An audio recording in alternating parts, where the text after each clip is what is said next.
action. All right, hey there, replicants. Since book tour and conventions have been put on hold for a bit, I figured I would bring book tour to you. So welcome to Russ's Rockin' Rollercoaster, intriguing interviews with creative minds. Living in a cyber world is no longer a far-off concept, so tonight we'll be discussing Blade Runner and SciFi Noir. On our panel is ZAKI HASAN, a professor of communication and media studies and member of the San Francisco Bay Area Film Critics Circle.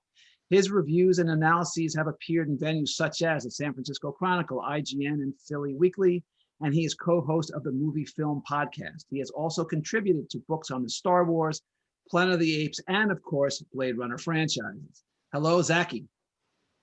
Hi, thank you so much for having me. All right. Also on our panel is Lou Tambone, a freelance writer, editor, and independent musician and UX designer from New Jersey. His editing credits include Somewhere Beyond the Heavens, exploring Battlestar Galactica, From Bayou to Abyss, examining John Constantine Hellblazer, my personal favorite, and the Cyberpunk Nexus, exploring the Blade Runner universe. Hello, Lou. Hello, Russ, and thank you for having me as well. All right. And last but not least, Reverend Dr. Leah D. Schade is assistant professor of preaching and worship at Lexington Theological Seminary in Lexington, Kentucky, and an ordained minister in the Evangelical Lutheran Church in America. Leah is the author of 5 books, including the forthcoming volume co-authored with Jerry Sumney, Apocalypse When, a guide to interpreting and preaching apocalyptic texts. She also has contributed chapters to 2 anthologies about the Blade Runner franchise, Less Human Than Human in Blade Runner 2049 and Philosophy, This Breaks the World, and Skin Jobs and Snow Jobs, Blade Runner 2049, and as SciFi Noir and Race Erasure in the Cyberpunk Nexus, exploring the Blade Runner universe. Hello, Leah. Hey, Russ. Thanks for having me on this evening. All right.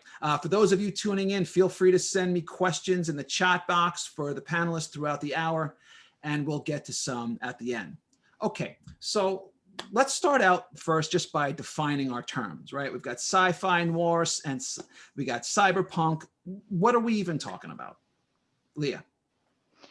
Well, in terms of sci-fi noir, we're looking at the way the film is put together and how it reminisces the noir films of the 50s and 60s, the sort of somber, dark tones, rain-washed streets, the anti-hero of the protagonist, and this sort of the feeling of desolation, but also sort of a romantic feeling to it as well. So you see that in both Blade Runner and Blade Runner 2049, where Deckard is sort of this anti-hero. There's a lot of violence.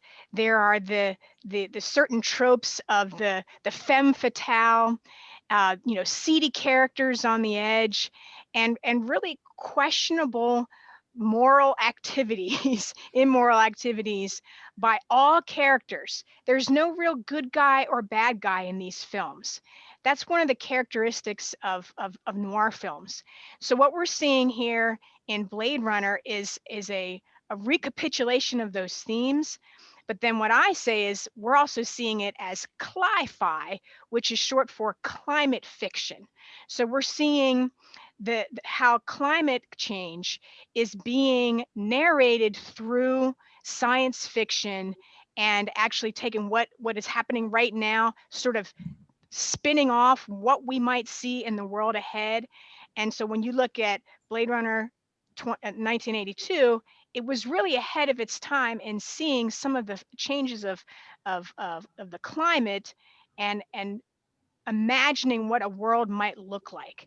So it's very interesting to see that then played out in 2049, some of the environmental devastation that is envisioned in that film. All right, so Lou, let me ask, so in Philip K. Dick's seminal book, Do Androids Dream of Electric Sheep, which kicked off the Blade Runner franchise. But it's amazing to me, and having I just read the book actually for the first time and then rewatched both movies. It's amazing how much of the book never made it into the movie, including the fact that Deckard is married. Talk to me about the distinctions for you between the book and both movies. Yeah, you're right about that. I see them as two separate entities. Actually, I don't even put them together in my mind outside of the narrow thread of the cop chase. That's pretty much the only piece that I feel. And things on the side like artificial animals and whatnot. But I when I was a kid, I read the book because I liked the movie. I only saw the movie one time. I was like, I was 12. I bribed some parent of mine to take me, and I got lucky that they didn't check to see what it was about. So, but then I read the book because that's what we used to. I don't know if you remember, a lot of the tie-in novelizations around that time were very cool, and they had the pictures in the middle, and it was kind of cool to own those books. So I got it thinking it was the movie, and was like, what is this? And different characters and all kinds of cool stuff.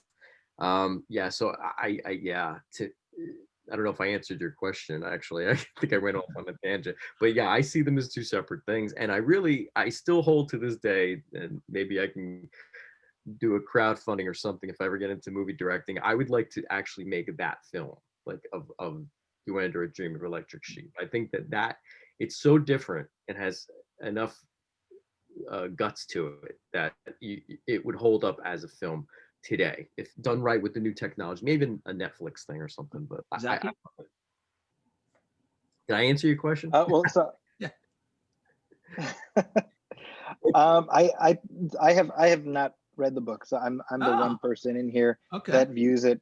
I view it purely as a cinematic experience, and I think to pick up on what Leah was saying, that intersection of genres is what was so foresighted about the film. Is Blade Runner invented a whole new genre, which is this sci-fi noir synthesis, which just wasn't there before, right?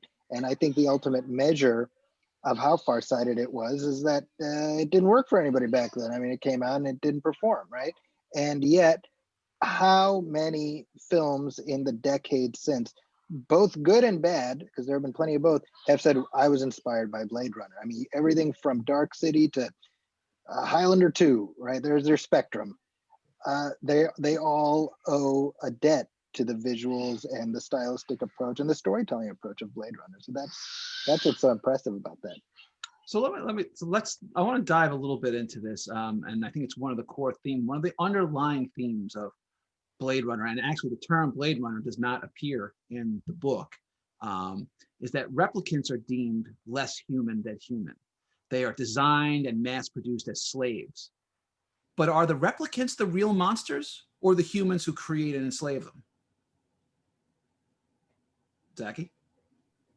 I mean, if we go along the traditional tropes of sci-fi, then yeah, I mean, when that movie ends and you see Roy Batty go off into the great beyond, if you are a human being, you feel sympathy and sadness for this life that's been lost. I don't think there's any way you can watch that film and think anything otherwise. And so by virtue of that, just working outward, you say, well, yes, if we view this as a person, if we view this entity with empathy, then by extension, what human beings have forced these people to do makes us the monsters. Absolutely. I don't think there's any other reading of that. Leah? I agree. And what I see in the films is an extended metaphor for slavery, and also how, at least in the United States, how we view immigrants. So when the replicants come back from the off-world, Chu says to them, "You illegal, you not come here." He calls them illegal. And that should resonate with us today. It's like, wow, we call people, human beings, like, how can you actually be illegal? No human being is and of themselves illegal. Maybe some of their actions to try to get, a place to live and an actual a place of safety. Maybe the means by which they're doing that is deemed illegal, but no person actually is. But in the films, the replicants are symbolizing, I would argue, that class of human being that that white hegemony, that the white capitalist system has deemed illegal and slaves and less human than human, when in fact it is their oppressors who are less human because they are less humane. It's all about taking advantage of one class and using them to amass wealth and power. Lou? Yeah, and it's also that that perspective of the offending party of do I view this thing as human or not? And if their belief system tells them that these are not real people, then they're just objects. They can be destroyed at will, and it doesn't matter. But there's that question of humanity. Is a replicant a machine? You know, there's a little bit of that in the Battlestar Galactica stuff as well. You know, they call them toasters. They even call them skin jobs, right? On the show, right? That's a great little parallel. Are real or not? So there's that perspective of where you come from, how you were raised. I believe anyway. Were you raised to believe that all people are equal, or are people of different color or race and creed, are they lesser than you? Or, you know, if you grew up that way, that's, you know, I mean, they say it right. Unfortunate. Was it in 2049? I'm sorry. What is the new corporate head? What's his name? Jared. Neander Wallace. Right. He says, you know, the progress was made on the slaves. We've lost our appetite for for slave labor to build our monuments. We don't need 1,000. We need 1,000,000 or trillions, right? I mean, that's how it works. And it's interesting although they don't say the words out loud in the movies as much, in the books, in Do Androids Dream of Electric Sheep, the word empathy is used over and over and over, and they actually have a machine, right? An empathy machine, because we've been so removed of empathy. So how does that sense of empathy or lack of empathy or the drive for empathy infuse itself into the movies? Leah. Well, it's really ironically, it's the replicants who are most human because they demonstrate empathy towards those who are suffering. And so, you know, it's the ones who are deemed other than human that become, ironically, the saviors of the human, which is problematic. I want to say that the burden of saving humanity is on the othered replicants. So you have Roy Batty saving Deckard. You have Officer K saving Deckard.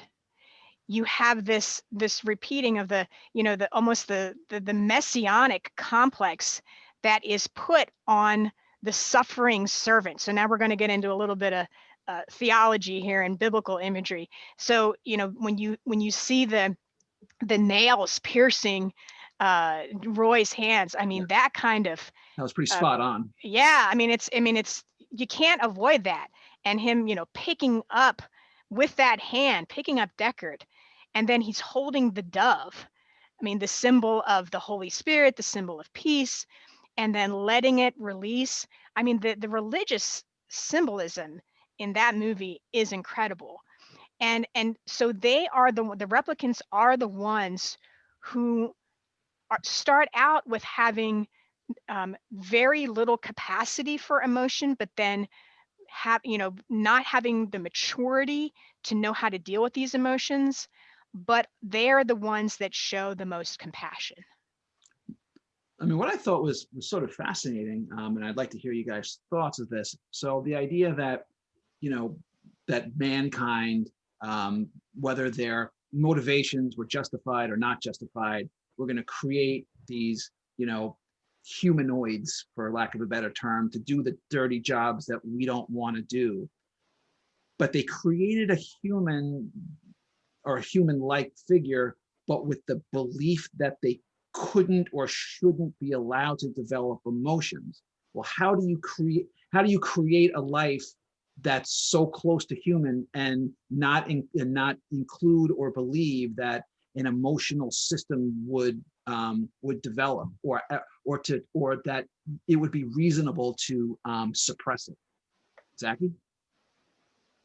Yeah, and you know, just to both with what you were saying and also what Leah was saying, I think to me, in terms of a reading of the film, this is why I push back on Ridley Scott's contention that Deckard is himself a replicant, because to me that divests us of that juxtaposition. This is man looking in the face of his own creation and having to reckon with the fact that my creation is better than me.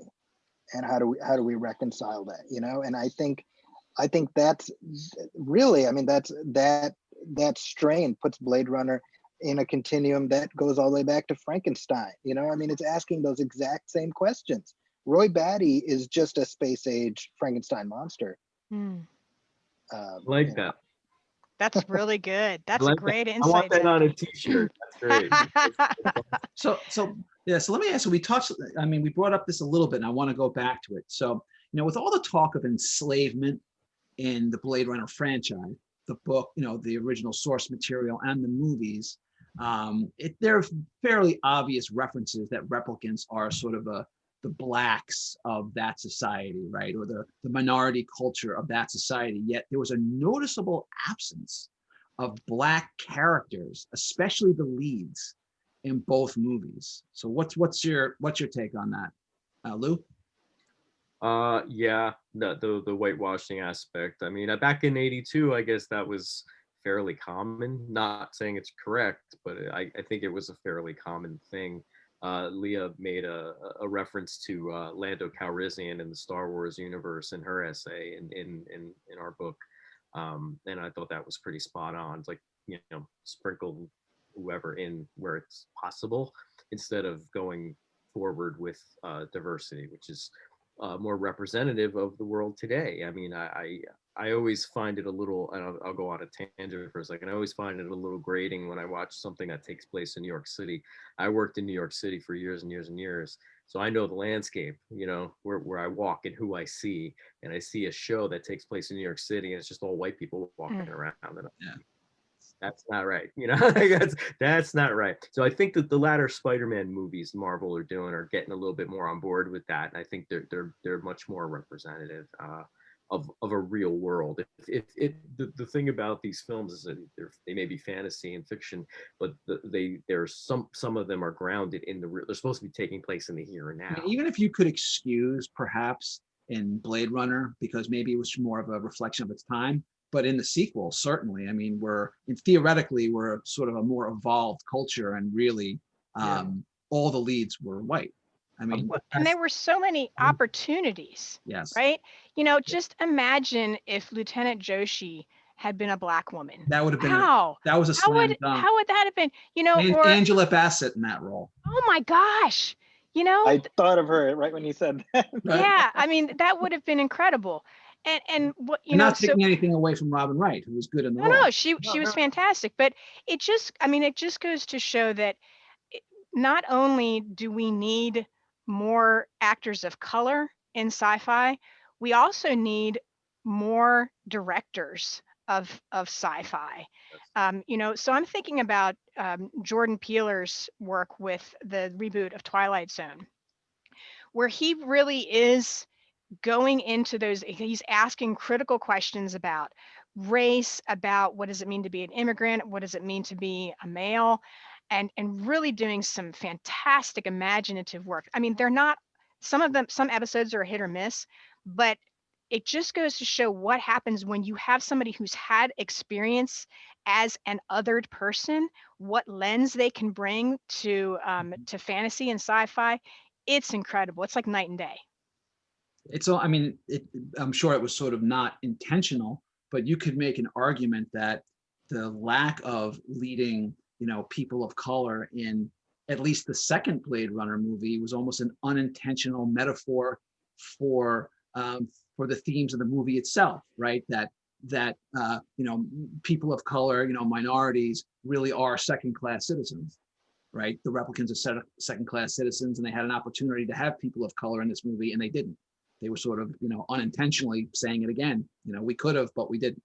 All right, so let me ask you this. We touched about it a little bit at the beginning, Leah did, but this is an important, so for the franchise. So tone and texture are as much a part of the Blade Runner universe as the ideas themselves. I mean, Leah in particular, you wrote incisively about SciFi Noir. How important is the world building to the Blade Runner franchise?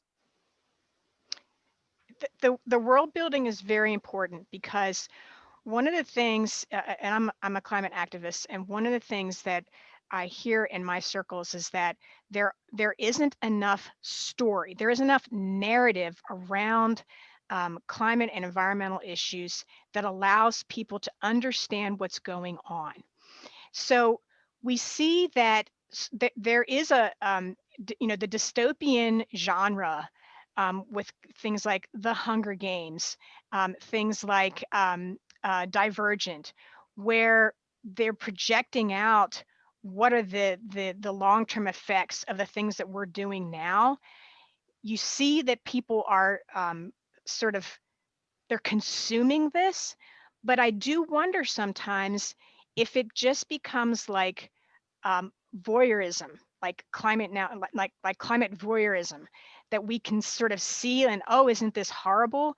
But does it actually lead to activism, or does it overwhelm the human psyche and make us resigned to it? So it's a tricky situation. How much do you build this world to the point where you normalize it and it becomes something that, okay, well, I can't really do anything about it because this is our destiny, so I might as well just pop some popcorn and sit back in the seat and enjoy the ride. Zaki, what do you think? I think in terms of the Blade Runner films, the world building is everything. I think more than even the characters. The characters are functionaries. They are they're archetypes. Deckard is less a fully fleshed out character than he is a riff on kind of a Humphrey Bogart archetype. But the world is everything. I mean, it's so rich and real and immediate that you're just living in it in that film. And I think that's what's so impressive about the sequel is that Villeneuve was able to recapture that, right? And yet even still, the second film, the characters are still archetypes. And so when we think of Blade Runner, we're not specifically thinking of Rick Deckard or Officer K. We're thinking of that world. Okay, but go deeper. That's good, but be more specific. Well, just everything, right? I mean, obviously, what Ridley Scott brought is the visuals, but I mean, it's more than that. It's the way the visuals work in concert with the story and the sort of there's a kind of despair. There's like a palpable despair woven throughout, in that this is a world that is not right. It's just hanging on. And you watch it instinctively, like you watch Star Wars and you're like, man, I would love to fly an X-wing fighter. You watch Blade Runner and you're like, I would not want to live here. This is not a nice place. And I think that's part of the reason the movie didn't necessarily play, I think people were expecting another Harrison Ford blockbuster, and it wasn't that. It's a meaner, nastier world to be in. I mean, you're getting very lots of washed out colors, like those browns and oranges and muted yellows, and everything's kind of very stained and acidic and poisoned, right? And just sort of, not quite mutated is not quite the right word, but it's really, it's foul, right? It's like tech foul, if that's such a thing, right? All right, so look. So big question, you touch upon it a little bit. We're going to go right to it, and we're going right down the line. All right, Lou, the big one. Deckard, replicant or no?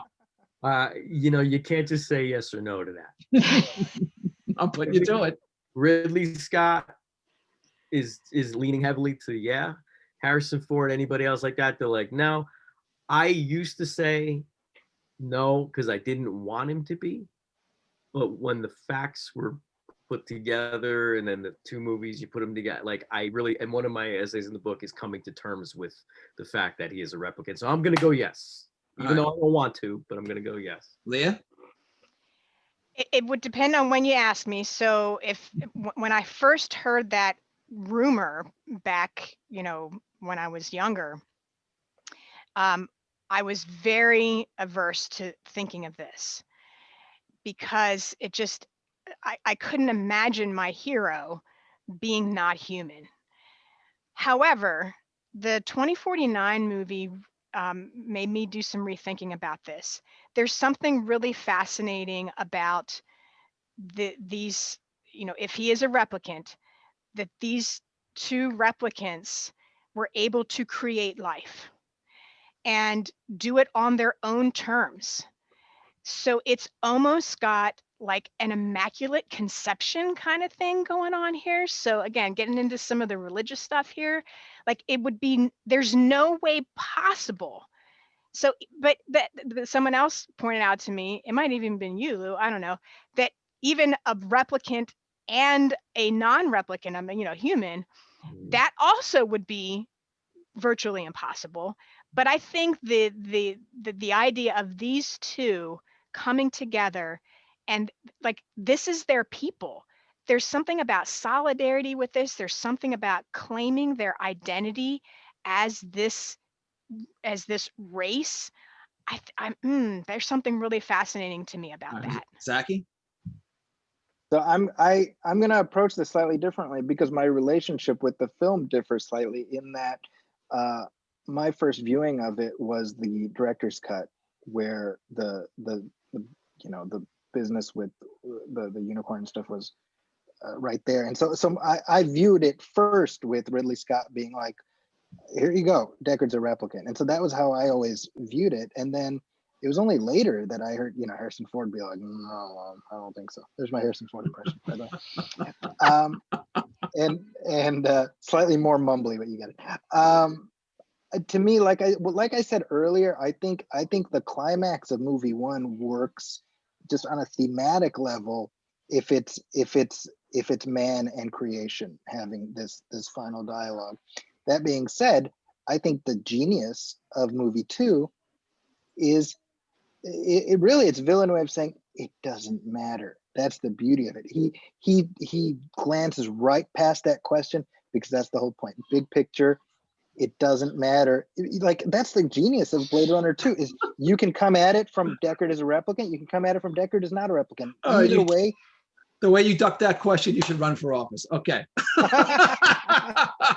I'm going replicant all the way. I mean, come on. The origami kind of sells it pretty clear, but that's my opinion. All right. So I'm going to follow up question, same theme. Do androids, in fact, dream of electric sheep? Leah. Well, yes, because by the time we get to the world of Blade Runner, all life except for bugs and rats it's artificially made. So unless they're dreaming of bugs and rats, because that's really to me the only living things that are organic in Blade Runner, the first one, then yes, by default it would have to be a electric sheep.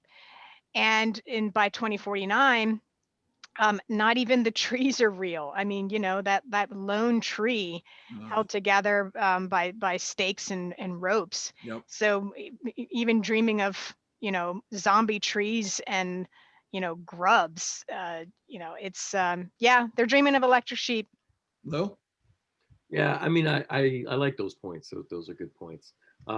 If we're gonna just look at it from a technical viewpoint, though, I mean, they are androids, I guess. Androids is more the book term, I think, than the movie term. The replicant thing, I think, is more of a humanoid kind of thing. Whereas when we say android, you think robot. I would think that it would be possible for them to do it if their dreams were implanted thus so. So I kind of That's a good point. I want to say, yeah. I mean, there's that whole, we don't have to get into that whole theme Blade Runner about memories and implanting who makes the memories and all that stuff. But I think it is possible for them to dream of Electric Sheep. Okay, well, we are going to go into memories.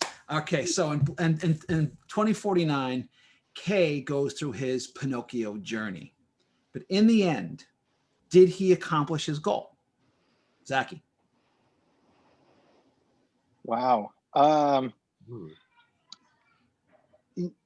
Yes, in the sense that he found a purpose. It wasn't necessarily the purpose that he and we were led to think, you know, but it's kind of like, you know, is the person who put Moses in the basket an important part of the story? Absolutely. You know, it's like he played a crucial role in reuniting Deckard with his daughter. He plays, you know, it's there is a story that happens next that we may never see, and Well, yet I'll go a little bit more specific. So Kay himself, up until the time we meet him, has been told in every way, shape, or form, you are a replicant and you're nothing more than a replicant, and will never allow you to be anything more than what you are. And they beat him down in every way imaginable until, and even, I'm sorry, what was his boss, the cop? Joshi, Lieutenant Joshi. Says, you know, you've lived your whole life without a, you know, you've done just fine without a soul, but you know how desperately he wants one. Then he gets this glimmer that I'm not what I was told I was. And then by the end, it's, oh my God, I really am I am what I thought I was, but it's a new way of seeing himself that way. So Leah, so what do you think? So his journey, what, satisfying, not satisfying, where does he come to at the end? I think you can see it as a story of redemption where, you know, he was a murderer. I mean, that's what he was programmed to do. And the fact that he goes off his baseline when he starts to realize, man, I can't do this anymore. We're starting to see that he becomes more human. And by the time he reunites father and daughter, he has accomplished his purpose. I think you're right, Zaki.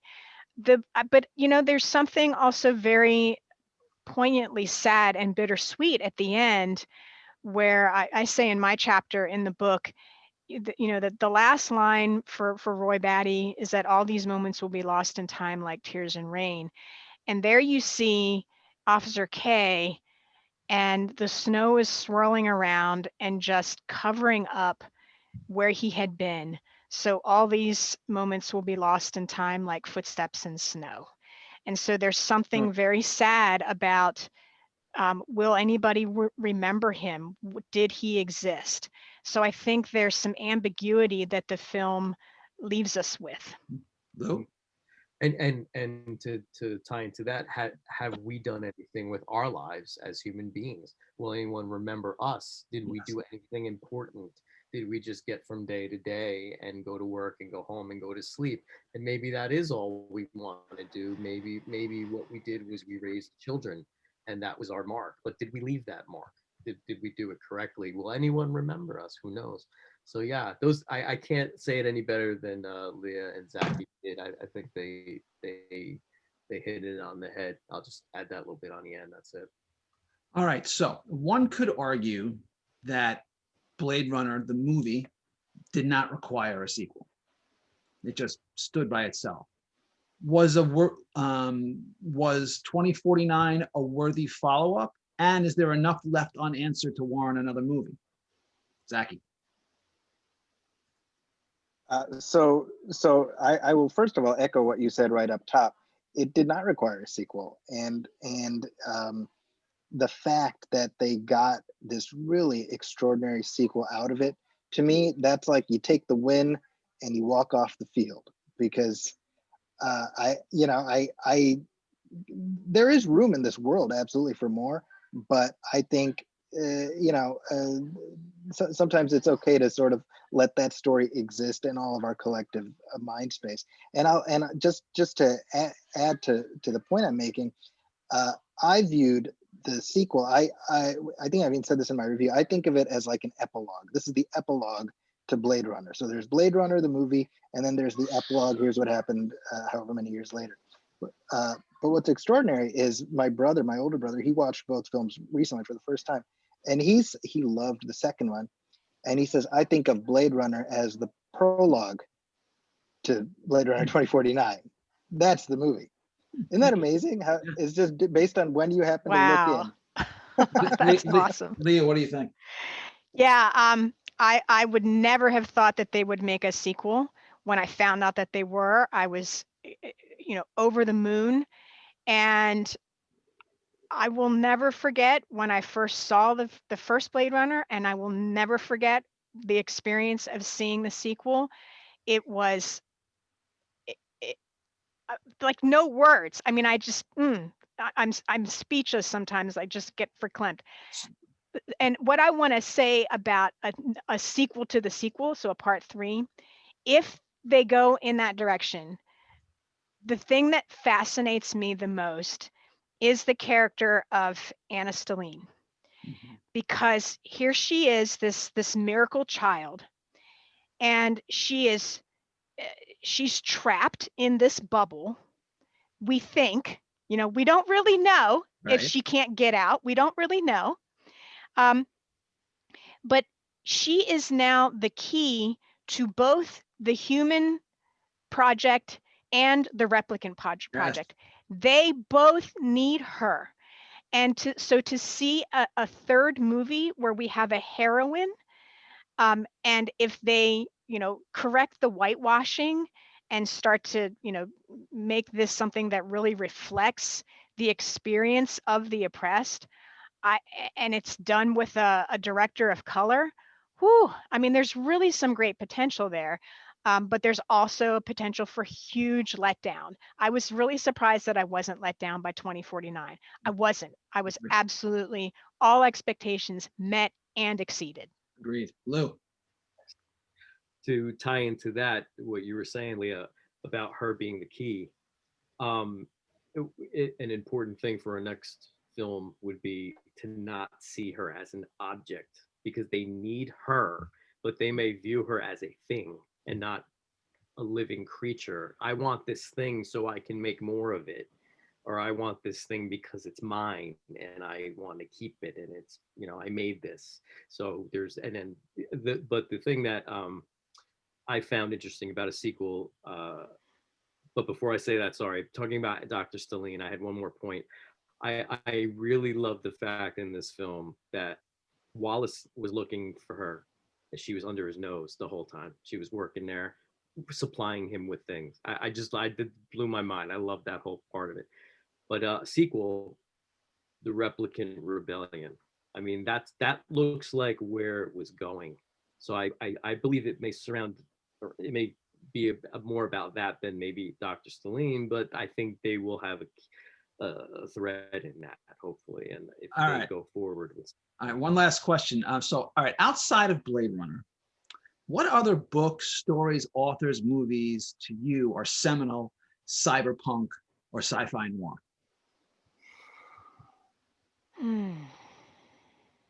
I mean, right away, I got to go William Gibson. I'm actually rereading. I got Neuromancer. I've read Neuromancer. I've read Burning Chrome. I'm rereading it right now. Great stuff. What's that other one? Anna and Her Friends, I think it was. It was I have it over there somewhere. Another pretty guy. Yeah, there's all those films where there's like gadgets and stuff, where they just hook it up to your brain and off you go on an adventure. But I think Neuromancer was pretty out there, man. That was Zaki? That was good stuff. Ghost in the Shell comes to mind, the manga. Leah? You stumped me. Okay, fair enough. All right. Well, Philip K. Dick obviously has got a nice repertoire. Some of his movies were, some stuff got turned into some good stuff, some not. Minority Report was a pretty good one, if I recall. Unfortunately, Johnny Mnemonic was not good, but the story, I'll say, if you haven't read it, In Burning Chrome, it's the story itself is, I can't remember the title of it. I just read it yesterday, a few days ago. It just shows you what my memory is. Yeah, Johnny Mnemonic, great story. Terrible movie, great story. Okay, so for those who came in late, if you have any questions or comments for the panel, send them into the chat box, and we're going to get to the end. So Now we're going to be time for a special part of the show where we spin the wheel. On the wheel are 7 categories, which I created especially for this panel. Wherever it lands is what you get, and that's what you play. And the categories are origami dreams, optic nerve, void comp test, electric sheep, retirement party, special K, and man versus machine. All right, Lou, you're up first. You ready? Do it. All right. So what do we got? And we got retirement party. Okay, so if let's see, let me scroll down here. All right, the earlier replicant models replicants only live for 4 years, but they burn twice as bright. If you could be a replicant with all their abilities, but had absolutely no restrictions as to where you could go or what you could do, see, or experience, would you choose a replicant life with a retirement party after 4 years, or would you live an otherwise ordinary human life? I would live an ordinary human life. I don't know why I'm saying that. It's just a gut feeling. I think a lifetime of experience is something to savor. And again, that going back to the point where I was making before about leaving your mark, maybe 4 years isn't enough. You know, like I like to, you know, I'd like to leave a little bit of something behind. All right, fair enough. You're for longevity. All right, Leah, you ready? Yep, go ahead. All right. All right, what do we got for you? Let's see. What do we got? Oh, you got the same thing. You're going to get the next one. All right, special K. All Okay. right. All right. Ah, good, because I wanted to get to this actual question. All right, in Blade Runner 2049, K comes to think he's special, born and not made. There's an argument to be made that he's not special, nor is he the chosen one, but he does some heroic things. Even if K isn't special in the way he wanted, is he, in fact, special? Absolutely. That's the whole point of the movie, is that when the system keeps telling you that you are nothing but a cog in the wheel, that you have no control over your own destiny, that even your memories are not your own, he claims his own life, his own destiny, and he makes his mark.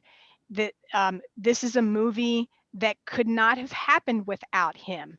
He does the detective work. He figures it out. He's the one that uses his brain, his body, his heart to make those connections. And absolutely, he's special. All right, right on. I'm glad you said that because I was hoping we would get this during the show. All right, Zaki, you ready? And he's played by Ryan Gosling, for goodness sake. Of course, he's special. Yes, who was fantastic, by the way. All right, Zaki, what do we got for you? Let's You do it. got, all right, man versus machine. Uh-oh. Uh-oh. So, sci-fi is filled with stories where androids turn against their masters. Why, oh why then do we insist on creating artificial beings who seem destined to be our own doing? Why don't we ever learn? Because we are lazy. We would rather have somebody or something do it for us. You know, I mean, right now we're at a point in quarantine where app-based services have never been more successful, whether it's DoorDash or you name it. And androids are just a further approximation of that in a sci-fi sense. But I mean, it's no different. You know what I mean? Drones, everything. We live in sort of the sci-fi future. We're seeing how much of our life are we willing to put online? We all know the dangers of identity theft and you name it, but the ease and convenience of being plugged in and just being able to have everything come to you, people take those risks. All right. All right. So now we're up to the advice column of our show. So we're all writers to different degrees and different ways in our lives. So we're going to start down the line. So Leah, what is the best advice from a writing standpoint that you've ever gotten, or best and worst writing advice you've ever gotten or overheard? The best writing advice I got is to find out your laser focus. What can you contribute to the world, to the Academy, that no one else is doing, that you are passionate about? As Frederick Buechner said, where your greatest passion meets the needs of the world, go to that place and hear the spirit calling. So that's the best writing advice I've gotten. All right, Zaki. One of my instructors in college said, write as if you are being chased by wolves and you can't stop until you get to safety. And finish what you're doing. Finish it before you even think about revising anything. Get to the end, know how it ends, and then do all the revisions you want. But make sure you finish first. And that's served me well. All right, Chased by Wolves, love it. All right, Lou. Yeah, I agree with that one. I think that's a tough question. I would think keeping it simple enough that people can digest it well, and not being so concerned with showing off your vocabulary. I think that was sort of the thing that I liked. I mean, I like learning new words, and when I have to editing, you learn a lot of new words through editing. And because you have to go look them up to make sure that they're used correctly. But sometimes you don't always have to be so flashy. Like someone like a Stephen King, to me, was not a person who showed off the vocabulary so much and used extremely large words. He wrote to me like he was speaking to me, and I like that. I like conversational type of stuff. All right, so we're going to take some. Those are good. Those are all good advice. So I'm going to turn to our. We got a bunch of questions in the chat box, and let's see what we got here. All right, what do we got? A couple of good ones. All right, so question for Lou: if you were to make the film of Electric Sheep, would it be noir or a different type of sci-fi? Yeah, it wouldn't be noir, although there would be aspects of it in there. I think that's been done. I think Ridley Scott masterfully did that. He did a mashup, sci-fi and noir, put it together like Reese's peanut butter cup kind of thing. You got noir in my sci-fi. Oh my god. So I would still lean toward the sci-fi, with hints of other things. I may bring in other things, but that's what I do. I've been thinking about this for a long time. All right, cool. All right, question for Leah. How can we leverage CliFi to encourage environmental activism rather than normalize collapse? Yeah, that's a great question. I think that one of the ways it can be done is because it's telling a story, to help other people tell their story about how climate is affecting their lives, their communities. And then what are you going to do about it? What can we do as a community? What are some goals that we can set? And how can we hold each other accountable for meeting them so that we can move the needle and avoid the worst case scenario? Like anything less than 2049 is a good thing. So what are some things that we could do to move that trajectory away from red skies and junk everywhere for miles and miles and miles?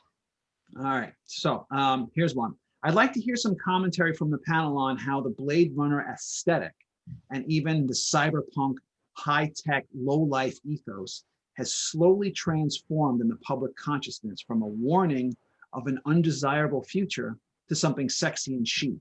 A lot of real-world cities and companies are embracing the look and ironically sanitizing and packaging it for mass consumption. Zaki? Wow, I mean, when you put it that way, it's like, yeah, you're right. I mean, it to me really demonstrates a sort of a fundamental misreading of the future Blade Runner is presenting, because it's certainly not meant to be sexy in the context of the film itself. And yet, this is what tends to happen, the further removed we are from the film. And, this gets to Baudrillard, right? There's the reference and the referent. I think when it comes to Blade Runner, more people know of it than know it. And so what they know is kind of those cool shots of like the car flying and the cityscape and stuff. And so that's become the shorthand, And so I think that in and of itself is just sort of a commentary on just how human beings process these things, Hey, can I speak to that? Yeah, sure. I'm remembering a Disney film, Tomorrowland, where the one of the characters is telling the protagonist, they had they had tried to warn from the future what things were going to be like, and he said it had the opposite effect. You all packaged it up and ate it like a chocolate eclair, and it became something. So even dystopia has become commodified. So the commercialization of the warning is a problem. And so I'm not sure how we get around that, because how else do we get it out there? But I think it has normalized it. It has made it sexy, because you can make a lot of money on doom and gloom and the apocalypse. And who do we blame Wow. for that? Right? Is it the movie industry? Is it the big businesses, the Apples and the corporations?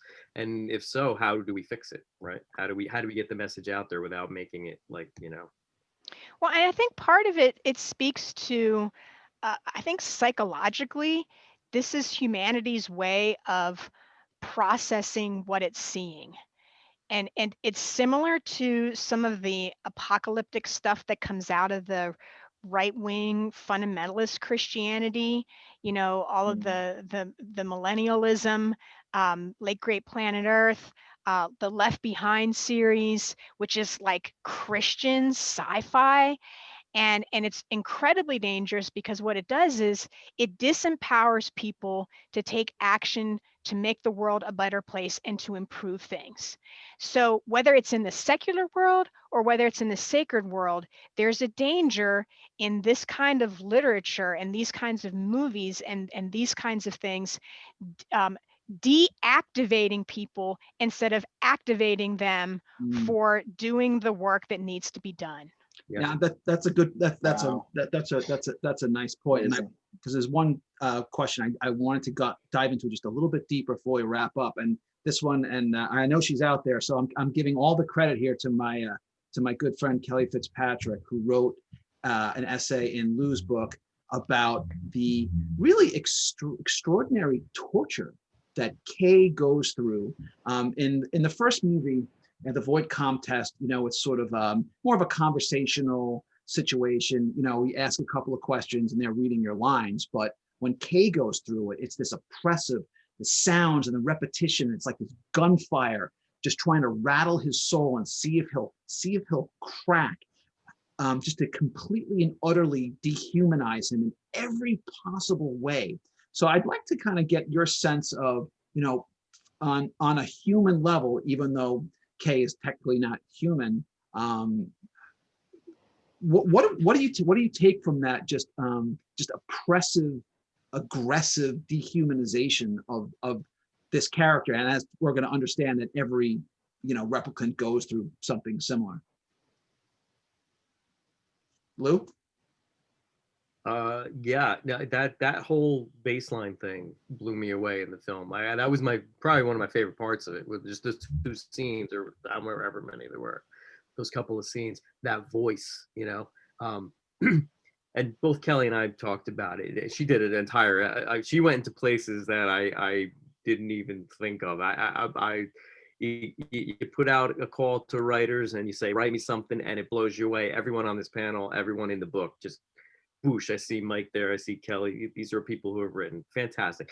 But that is that voice a person? Is that voice a replicant? Is that voice a recording? Is that voice like, why are they so angry? Why does the voice get angrier as the film goes on? It's I don't even, I'm so enamored with that whole thing. I forgot your question. So Lee, let me get your point of view on that. I mean, what's your response to that sort of intense, aggressive, belligerent dehumanization of Kay? It reminds me of what we're seeing out of QAnon, what we're seeing out of the rhetoric that's coming out of the far right, where it is just a constant barrage of dehumanizing people. So we see it concentrated on this particular person, but this drumbeat and this just getting people to doubt who they are and who their fellow human beings are. That I think we're seeing that in a concentrated form. And that's one of the reasons, when you said Lou is one of your favorites, it's also one of the most terrifying. Disturbing.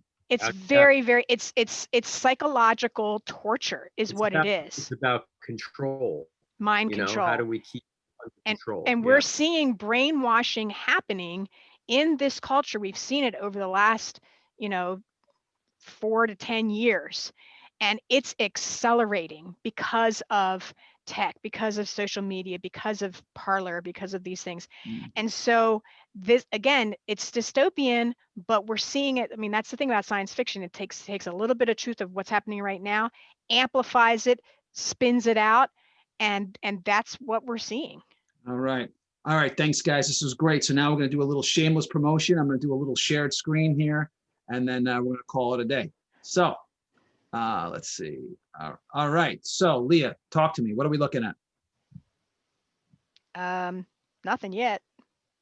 You're not seeing this up here? Nope. Nope. Let me see that. All right. Sorry. Let me try this again. How about now? There it is. Yep. You got it? Yep. Okay. Yeah.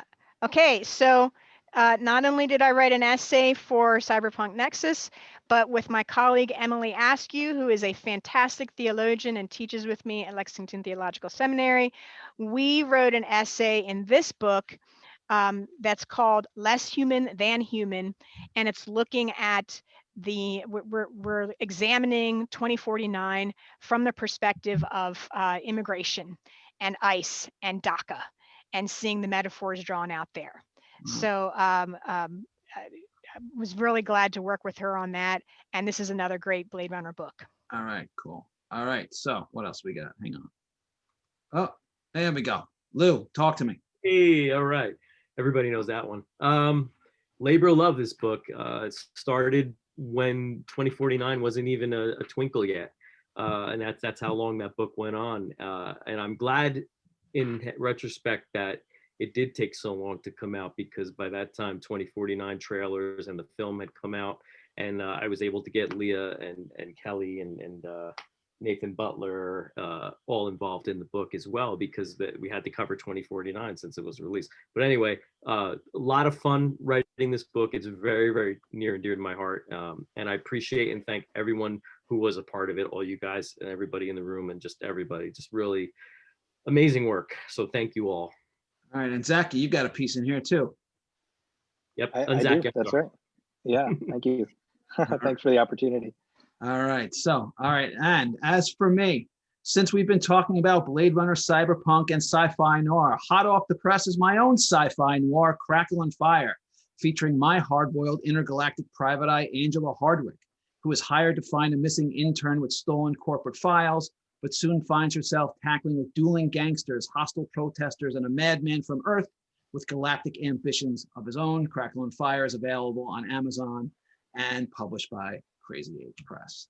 All right, so thanks, guys. This was really a great hour. I want to thank ZAKI and Lou and Leah for joining us, and I want to thank everyone who's watching at home. I hope you had a great time. I know I did, and I will see that's our show, and I will see everyone again next week. Thanks a lot, guys.